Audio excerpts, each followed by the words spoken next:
और इस वक्त ख्वाजा आसिफ काबे सप्ली में इज़हार ख्याल कर रहे हैं। कीमती जानें जो हैं वो गंवाई गई, दहशतगर्दी की नज़र हो गई। Order in the house please. आहिस्ता जरा बात कर। तशरीफ रखें फाजल मेंबरान अपनी अपनी सीटों पर। Order in the house please. जनाबी वाला 2010-11 से लेके 2016-17 तक इस दहशतगर्दी के खिलाफ भरपूर जंग लड़ी गई। पीपल्स पार्टी के दौर में ये जंग जो है स्वात से शुरू हुई और PMLN के पिछले दौर में इसका खात्मा बिल खैर हुआ और मुल्क में कराची से लेके KP तक, स्वात तक जो है अमन कायम हुआ।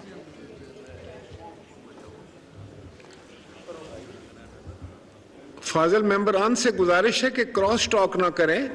ये बड़ा अहम वाक़या है जिस पर जो है वो वफाकी वजीर साहब जो है वो बात कर रहे हैं। शुक्रिया। लेकिन अगर आपको याद होगा, आज से 1.5-2 साल कबल या इससे भी ज़्यादा पहले, 1.5-2 साल कबल या इससे भी ज़्यादा पहले इसी हॉल में हमें जो है 2-3 दफ़ा ब्रीफिंग दी गई, जिसमें ये बात जो है बड़ी वाज़े तौर पे बयान की गई कि इन लोगों से बातचीत हो सकती है और ये अमन के रास्ते पे आ सकते हैं। मुख्तलिफ आरा उसके मुतल्लक जो है सामने आई और वो आरा जो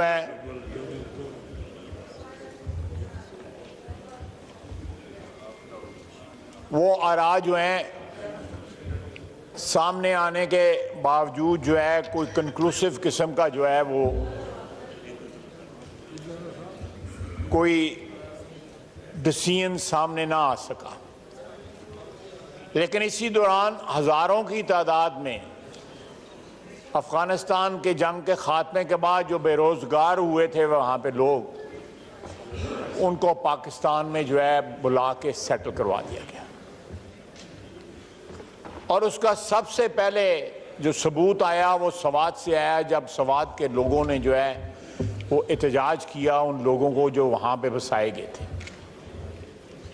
फिर रिसेंटली वाना में इस चीज़ का आवाम ने वहाँ भी अपने जज्बात जो है बड़ी शिद्दत के साथ उनका इजहार किया। ये सारे वाक़यात मैं इसलिए बयान कर रहा हूँ कि जो ट्रेजेडी कल हुई है, 100 के करीब शहादतें हुई हैं। मस्जिद में नमाज के वक्त जोर की नमाज में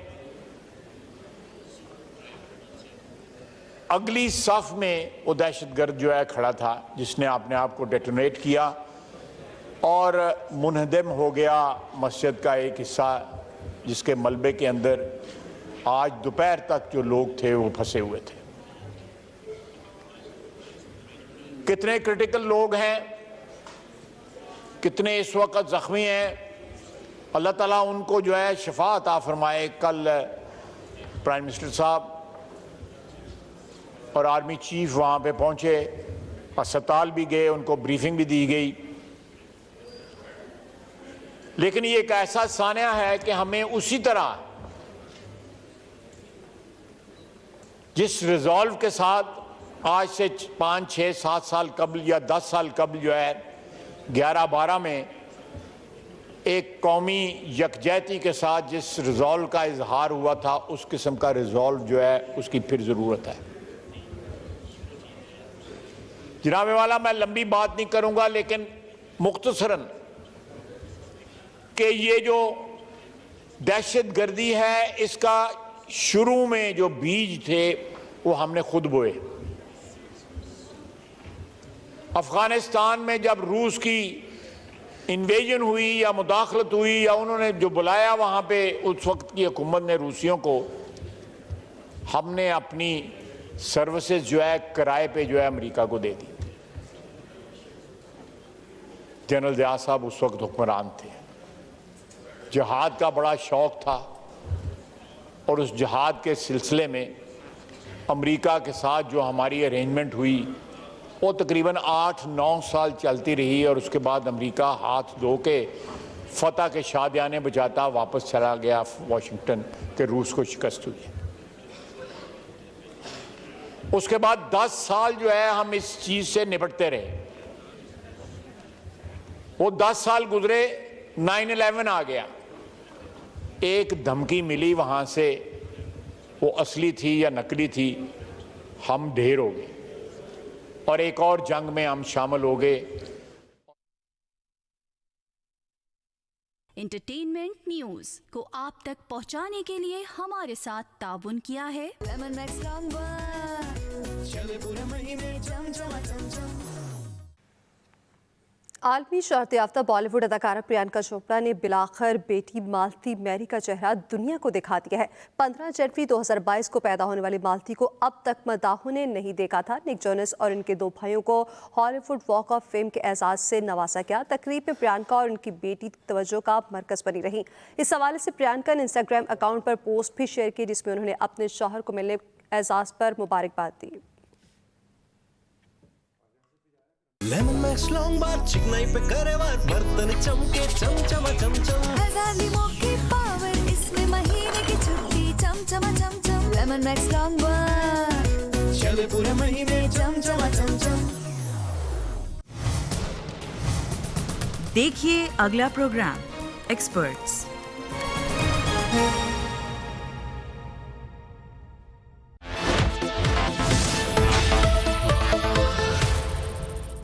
Experience the luxury of Facile Sanitary, reinforced with a quality chrome coating, engineered for perfection, designed to give you superior water savings.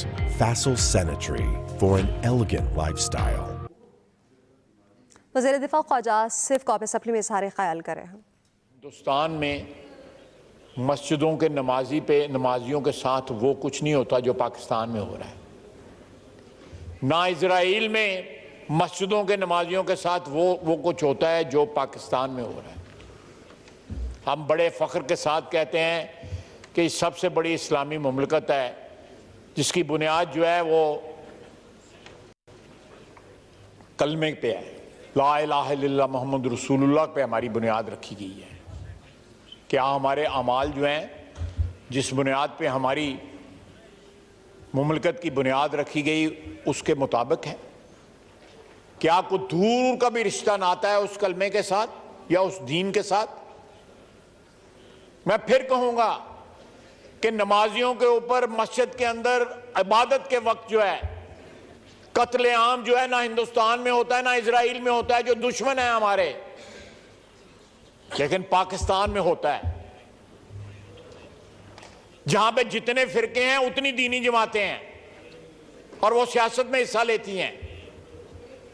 हम सियासतदान भी कभी कभी कंफ्यूज हो जाते हैं कि किन्नु किन्नु खुश रखी। मैं किसी की दिल आजारी नहीं करना चाहता, लेकिन ये हकीकतें हैं।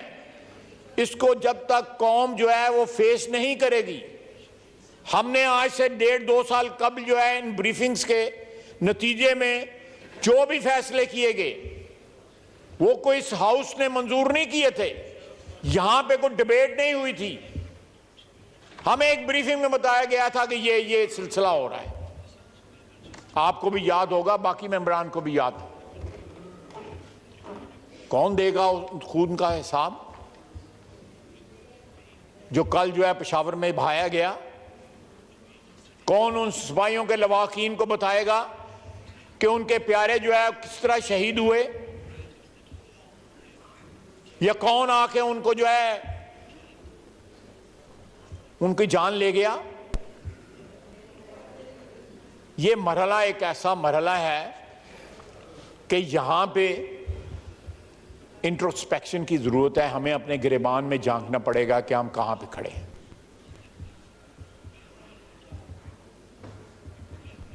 ये लोग क्यों लाए गए और आज भी जिस तरह मदद की जानी चाहिए इस वाक़े की, उस तरह की आवाज नहीं आ रही। उसमें भी सियासी मसलत से काम लिया जा रहा है। जनाब स्पीकर, सारी कौम को मुत्तहिद होना चाहिए दहशतगर्दी के खिलाफ, फिर दहशतगर्दी का मुकाबला होगा। यह किसी एक फिरके या किसी एक तबके की जंग नहीं है, यह पाकिस्तानी कौम की जंग है।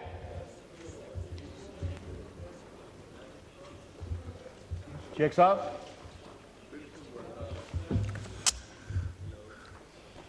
जी जनाब। यह सारी कौम की जंग है, यह किसी एक मजहब की जंग भी नहीं है। यहां पे दहशतगर्दी के शिकार जो हैं हमारी अकलियतें भी हुई हैं।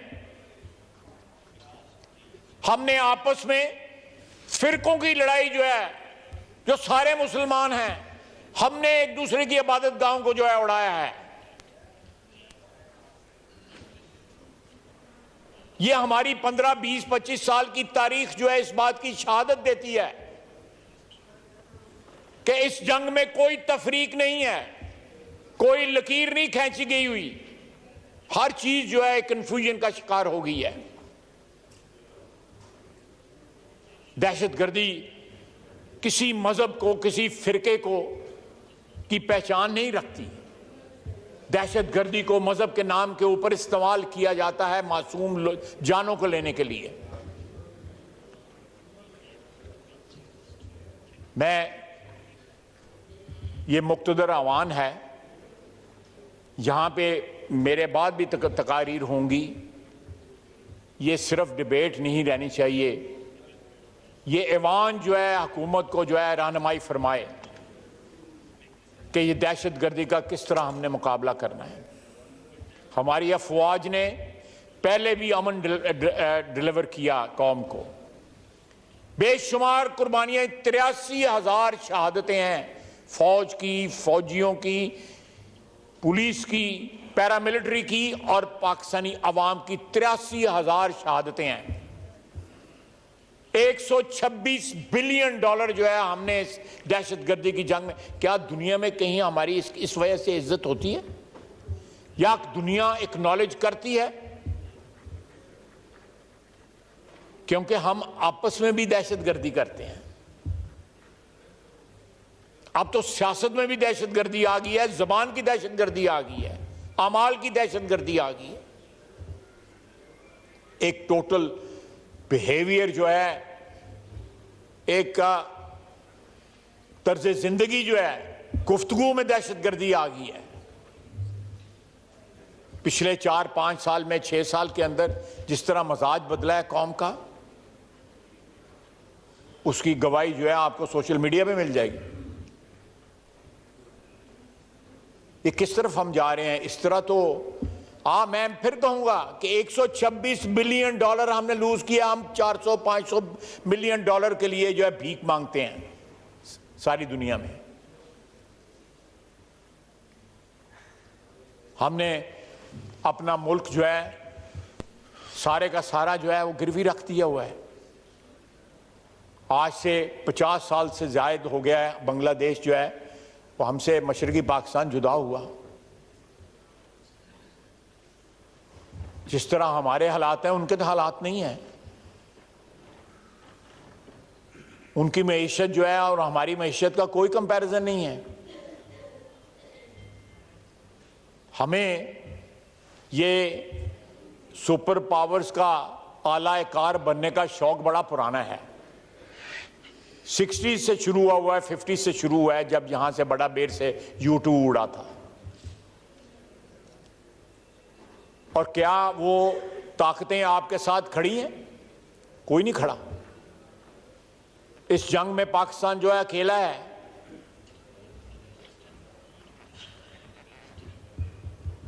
मैं फिर कहूंगा कि हमें अपनी अकाउंटेबिलिटी, अपनी सेल्फ अकाउंटेबिलिटी की जरूरत है, बजाय इसके कि इसका शाखसाना जो है दहशतगर्दी का हम कहीं और जाके ढूंढें। अगर उन्होंने बेसिस बनाए हुए हैं या अफगानिस्तान की सरजमीन इस्तेमाल हो रही है तो उसमें भी डायरेक्टली या इनडायरेक्टली जो है वो भी हमारी लायबिलिटी बन जाती है। हम अफगानिस्तान की बेहतरी चाहते हैं, हमारा बरादर मुल्क है, उसमें अमन होगा तो हमारे भी यहां पे अमन होगा। लेकिन पिछले 25-30 साल की जो है जरा तारीख तो उठा के देखिए कि हमने वहां पे क्या क्या किया। 40 साल की, 50 साल की, 70 की दहाई से ये शुरू हुआ, मुहाजिरीन आने शुरू हुए। क्या मुहाजिर 4.5 लाख अफगानी जो है पिछले साल 1.5 साल के अंदर वैलिड डॉक्यूमेंट्स पे पाकिस्तान वापस आया और पाकिस्तान आया और वापस नहीं गया। 4.5 लाख अफगानी, मैं आपको ऑफिशियल फिगर बता रहा हूं, वैलिड डॉक्यूमेंट्स पे उन्होंने बॉर्डर क्रॉस किया, पाकिस्तान के अंदर आए and they have not gone back. कौन उनमें दहशतगर्द है, कौन नहीं दहशतगर्द है, ये मैं कुछ नहीं कह सकता उसके बारे में। हमारे यहां पे डॉलर की क्राइसिस हुई, बोरियां भर भर के अफगानिस्तान जो है डॉलर गया। हम उनसे कोयला खरीदते थे, हमसे वो रुपए लेते थे, यहीं से डॉलर खरीद के, और डॉलर जो है वो आसमान पे पहुंच गया। पाकिस्तान के तूलो अर्ज में छोटे छोटे शहरों में भी अफगान मुहाजिरीन है और मिलियंस में है। एक अंदाजे के मुताबिक जो UNHCR के रजिस्टर्ड महाजरीन के अलावा, ये मेरे भाई बैठे हुए हैं, नूर आलम बैठे हुए, ये बताएंगे, उनके अलावा जो है वो तकरीबन 1.5 मिलियन के करीब है। उसके अलावा को 3-3.5 मिलियन महाजर जो है, अफगानी महाजर जो है यहाँ पे है। यानी उनकी 5 मिलियन आबादी जो है अफगानिस्तान की, उसकी रोजी जो है पाकिस्तान के साथ मुंसलिक है। उनके कारोबार है यहां पे, ट्रांसपोर्ट का सारा कारोबार उनके पास है, ट्रांजिट ट्रेड हमने अलाउ की हुई है। ये सारा एक भाई के लिए दूसरा भाई मदद कर रहा है। लेकिन उनकी सरजमीन जो है, उन्होंने दोहा मुआहदा पे ये लिखा हुआ है, उन्होंने दस्तखत किए हुए हैं कि उनकी सरजमीन जो है किसी मुल्क के खिलाफ, किसी हमसाये के खिलाफ दहशतगर्दी के लिए इस्तेमाल नहीं होगी। लेकिन क्योंकि ये लोग उनके साथ जंग में शरीक रहे हुए हैं, जो जंग उन्होंने लड़ी अमेरिका के खिलाफ और अमेरिका के इत्तेहादियों के खिलाफ, वो इनका कर्ज उतारे हैं। उनको पाकिस्तान में जो कुछ भी कर रहे हैं, सरहद पार से जो कुछ भी हो रहा है, वो उससे सरफ नजर कर रहे हैं। जनाब स्पीकर, ये इस तरह हालात जो हैं, हमारा अंदरूनी खलफशार जो है वो हमें ले बैठेगा। हम इस पार्लियामेंट में एक मुक्तदर ऐवान के मेंबरान हैं, लेकिन क्या हम इस बात को दावे से सीने पे हाथ मार के कह सकते हैं कि हम मुक्तदर हैं? हम तो एक रहन रखी हुई, गिरवी रखी हुई कौम है, जिसके अपने हाथ में अपना मुस्तकबिल नहीं है, जिसका माजी इस बात की शहादत देता है कि ये सारा कुछ जो है तबाही का जो जितना सिलसिला, जितना जो तबाही का जो है सफर जो है, ये हमने खुद तय किया है। हमने खुद इस मंजिल का तयन किया। अगर आज से 25-30 साल, 40 साल कबल जो है अमेरिका के हवारी हम ना बने होते, अमेरिका के साथ हमारे अच्छे ताल्लुकात होने चाहिए, बिल्कुल होने चाहिए, मैं उनका हामी हूं, लेकिन उनके कहने के ऊपर हमें जंगें नहीं लड़नी चाहिए, या उनके दवाम के लिए, उनके इक़्तिदार के लिए, उनके इंटरनेशनल इन्फ्लुएंस के लिए हमें जंगें नहीं लड़नी चाहिए। हमें पहले अपना घर दुरुस्त करना पड़ेगा। We must put our house in order first. Our house is not in order. यहां पे इक़्तिदार के